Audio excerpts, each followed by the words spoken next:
Today, we're going to do something a little different. We're taking a look at a really important paper from the Strategic Management Journal called Welcome Stranger. But we're not just going to talk about the findings. We're going to peek behind the curtain and really deconstruct the study itself. What does it actually take to get a paper published in a top journal like this? What's the blueprint for that kind of success? Let's dig in. So, right off the bat, the study throws a massive curveball at us. It challenges something we all just assume is true about teamwork. We're always told, right? Be welcoming, make the new person feel like part of the family. But what if that instinct, that whole welcome wagon approach, is actually the very thing that's destined to make it fail? And look, this isn't just some academic thought experiment. For a company that's trying to grow, trying to scale up, hiring a new senior manager is a make-or-break moment. You're not just filling a seat. You're trying to inject new knowledge, new DNA into the company so it can get to the next level. If you get that wrong, the whole thing can just fall apart. Okay, the scaling firm's dilemma. This gets us to the first big secret for any top-tier study. You have to find a really important, real-world problem that nobody has a good answer for yet.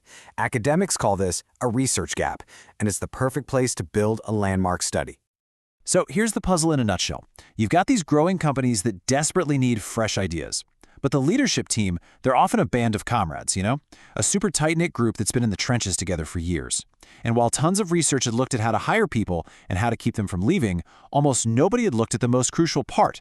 How do you actually get the old guard and the new hire to start working together effectively? That was the gap they went after. And this is where things get really interesting. This is the big twist. The paper takes the obvious, common-sense solution, the thing you and I would probably do, and proves not just that it doesn't work, but exactly why it's doomed to fail. Here it is, trying to force friendships by throwing the new hire into every single meeting, every project, dragging them to every happy hour. It doesn't build trust. It actually poisons the well. It's a shocking discovery. And for a top journal, finding something that goes against all our assumptions, well, that's pure gold. Okay, but if you're going to make a claim that big, you better have the receipts. You can't just say it, you have to build a rock-solid, ironclad case. And this is where the study's incredible research method comes in. This is really the second key ingredient for a top-tier publication.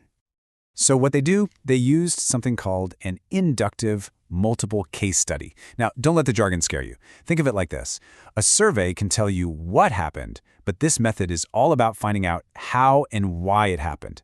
They weren't just testing a theory. They were building a new one from the ground up, piece by piece, right from the real stories they were hearing. And this was not a casual process. It was incredibly systematic.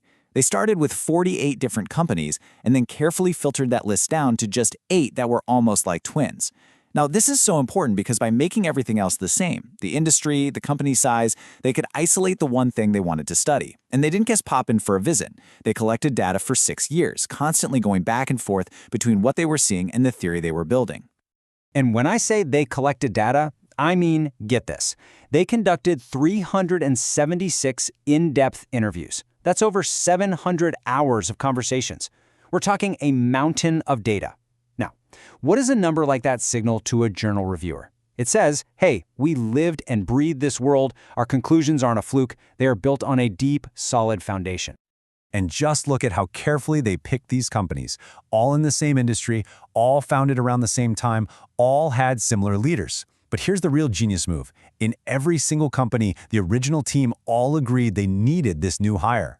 This design is brilliant because it gets rid of all the easy excuses for failure, like, oh, they just didn't want a new person, or the company was a mess. This is so cool. This shows you the power of sticking around for the long haul. The researchers were there long enough to see the first attempts at integration crash and burn, but then they got to see some of those same companies get back up and try again with a totally different approach. That's a researcher's dream. You get to compare failure and success inside the very same company. So with all that incredible, robust data, the researchers could do more than just report facts. They could build a whole new way of thinking about the problem. And this is our third pillar for getting into a top journal, delivering a powerful new theory. They called it the intruder versus the stranger. Just listen to this quote. It says it all, doesn't it? You can hear how much they wanted it to work. They genuinely tried to bring the new hire into their band of comrades. They weren't being mean or exclusive. Their hearts were in the right place. But their strategy was just completely off base. And here's why. This is the absolute core of their theory, the idea of irreplicable relationships. Think about it. The bonds the original managers had weren't just from working together. They were forged in fire, you know? They'd built the company from scratch, pulled all-nighters, maybe even faced bankruptcy together. That's a shared history. You can't schedule that into a new hire's onboarding. It's impossible to copy. So you end up with two totally different paths. Path 1, you try to force them in. But because they can't replicate that deep, shared history, it just feels weird. They're not one of the gang. They feel like an intruder, and the whole collaboration falls apart. But path 2, you back off. You involve them when it makes professional sense. They stay a respected stranger, and you know what? Collaboration actually starts to happen. And the results? I mean, you can't make this stuff up. They couldn't be more black and white. For the force them in approach, a 0% success rate. Every single new hire left. For the professional distance approach, 100% success. Every single one stayed and thrived. Now that is the kind of clean, jaw-dropping result that makes journal editors sit up and pay attention. And this quote from a manager at one of the successful companies just nails it. It's the big lesson of the whole paper, really.